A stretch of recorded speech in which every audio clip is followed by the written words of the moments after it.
Déjà, je veux dire bravo, un grand bravo aux collègues de la compagnie départementale d'intervention qui a fait preuve de sang-froid, qui a neutralisé incontestablement l'individu. Et s'il ne l'avait pas fait, je pense qu'il y aurait peut-être, à l'heure où on parle, d'autres victimes. Donc c'est important de le souligner parce que bon, on focalise beaucoup sur l'auteur, mais je pense qu'il faut mettre en avant le travail des policiers. À partir du moment où vous avez une partie de la classe politique qui nous diabolise, enfin qui diabolise les forces de l'ordre de manière générale. Le premier réflexe, malheureusement, de certains individus, c'est de crier au loup quand ils voient des policiers, surtout quand ils font usage de leur arme de service. Arras, Bir Hakeim, maintenant Bordeaux, le dénominateur commun, c'est la rapidité d'intervention des policiers.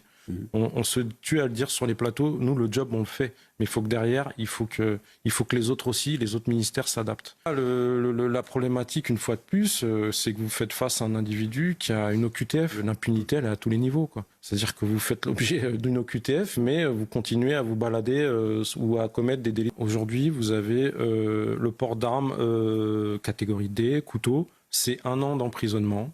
C'est 15 000 € d'amende. Même si vous êtes connu des services de police, vous n'irez pas en prison. À un moment, si vous réprimandez pas, les gars ils vont continuer tout simplement à se balader avec des couteaux puisqu'ils savent qu'ils ne risquent absolument rien. La déclaration, excusez-moi, elle est complètement lunaire en fait. Vous faites quoi avec un taser ? Je pense que ce maire ne connaît absolument rien. À partir du moment où vous êtes identifié en tant que force de l'ordre, vous devez normalement, je pense, en étant bien formé, régulièrement formé, être armé. Il faut que les gens comprennent que s'ils renversent un enfant ou ils renversent une petite mamie qui n'a rien demandé, il ne s'arrêtera pas.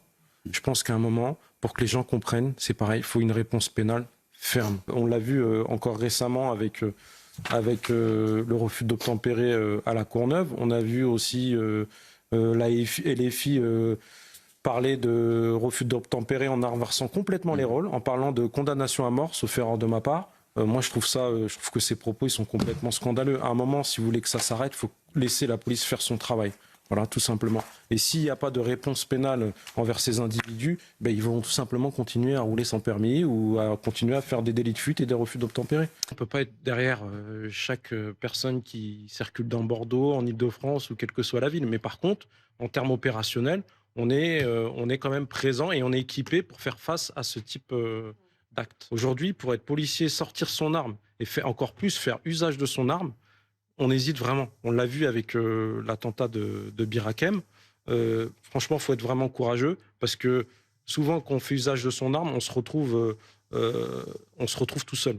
À part son organisation syndicale, personne n'ose se positionner, tout le monde veut être juge.